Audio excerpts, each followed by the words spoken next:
Hello everybody, how are you doing today?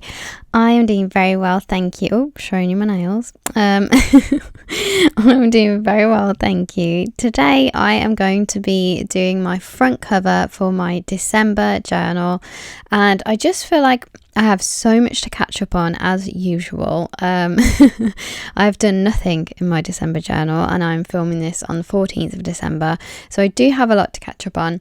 And I have a lot of events that I had in December, a lot of fun things that I went to, and one of those being the Edward Scissorhands ballet, which I was so excited to go to.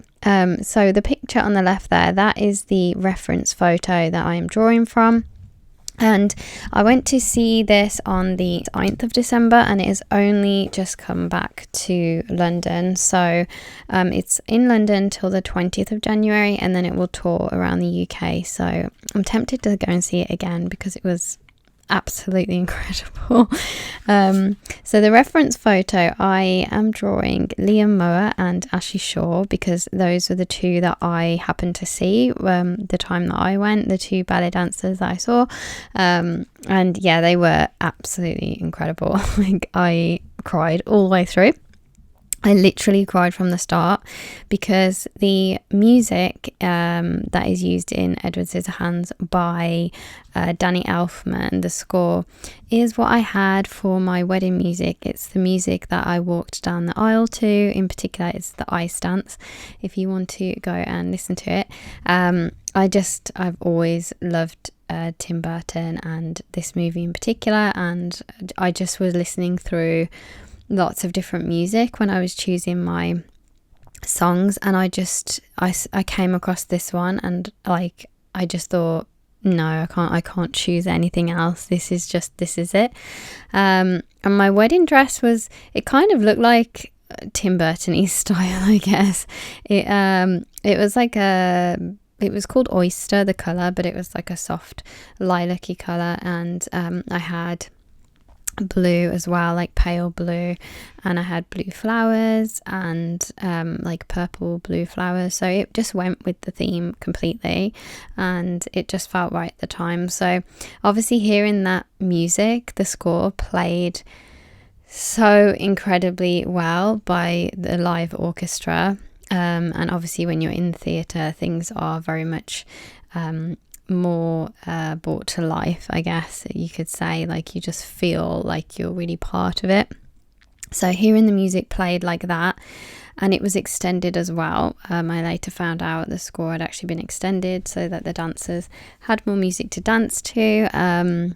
So yeah, that was incredible. And to top it all off, I also was a ballet dancer until I was 18 when I stopped dancing. And that's because I decided to do production arts design instead, like the behind the scenes of dancing. And I think I just didn't really ever have the confidence. I didn't think I'd ever make it as a ballet dancer. I actually started dance quite late. So I joined a fun dance school when I was 6 years old. And then when I was 11 years old, I moved to a professional dance school. And already by that age, at 11 years old, I was very far behind for a ballet dancer. So I had to start quite low down in the grades. I think I was about 3 grades below what I should have been. And I worked really, really hard to get up to my grade that was in line with my age, but still at that point I just don't think I was very confident. And I had an audition with the Royal Ballet School, and it went terrible. It went really, really bad because they put me in the wrong grade. They did it by age. So as you can imagine, I went into an audition that I had no idea what was going on, and it was obviously all in French. So they would just tell us what to do in French, and a lot of the moves I had not learned yet. And it just went terrible, and I think I was pretty traumatized from that. I ran in the bathroom and started crying, and it was awful. And it was actually on stage as well that we auditioned, and I just felt so vulnerable. And I think that's why I just stopped stopped dancing. I just felt like I would never make it. I would never catch up. And as much as I tried, I felt like I couldn't. But looking back, I think I was better than I thought I was, if that makes sense. I think I just didn't have the confidence. But anyway, back to the painting. This is why it was so special for me to watch, because I not only love the movie, the music is important to me, but also they were dancing, and I just absolutely fell in love. I came home and started learning the dance already, because I just need to know how to do it. I just feel like I want to dance again, which is really amazing, because I haven't felt like I wanted to dance since I probably stopped dancing. I think, a lot of ballet dancers would probably agree, but well, I'm sure they would agree, but it is very, very intense, ballet dancing, and it's very intense on your body, and it's mentally draining as well when you go into auditions and you're being rejected, and it's hard, and it's a good thing to get discipline, that is for sure. That's what ballet dancing taught me, is a good discipline, and that you can always push yourself more than you think, and your body really is incredible and can do incredible things as well. So I learned so much from it, and I will never regret from doing it. But yeah, it was such a nice feeling again, because I haven't felt like wanting to dance in so long. So thank you to these two beautiful dancers who have inspired me. I would love to try and do some adult ballet classes again, and yeah, that's something I can do in the new year. It's very exciting. I did get on point, by the way, in case you're wondering. I can't remember what grade I got to. I think there was 8 grades, and I think I got to 7. So I was nearly there. I was nearly there. But just that last hurdle. I think as well I was doing a college course, and it was too much to do both for me at the time. I had too many interests. But anyway, back to the production. It was incredible, and I just loved everything about it.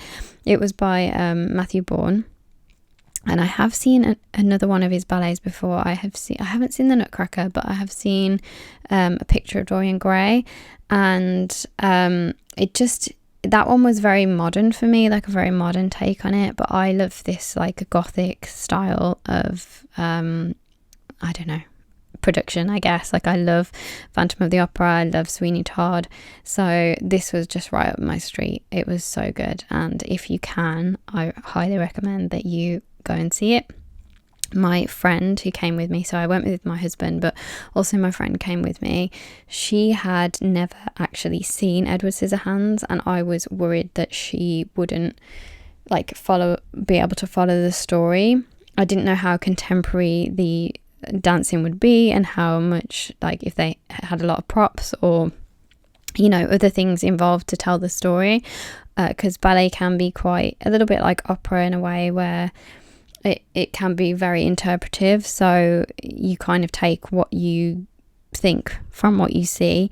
But this actually had a lot of props in it, costumes. It was just it had everything that it needed to tell the story, and it was so well done. I was honestly blown away.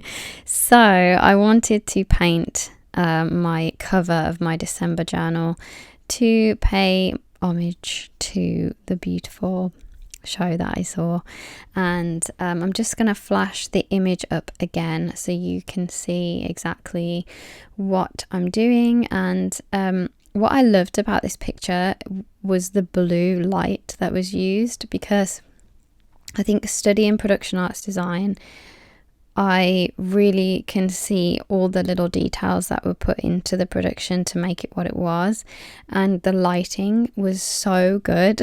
It's so good. It's something that's really overlooked a lot of the time. Like, we always credit, like, we look at the costumes and, the performers themselves, the makeup, the set, the design, but the lighting is often overlooked. But the lighting was so beautiful.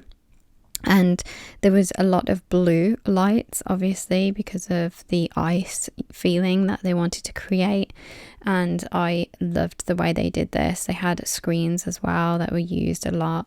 And so I wanted to incorporate the blue light into the characters. So as you can see on the painting, if you look closely, you'll see they have a blue outline and also a blue shadow. So all the shading that I did was in blue, and all the highlights as well were in a lighter blue.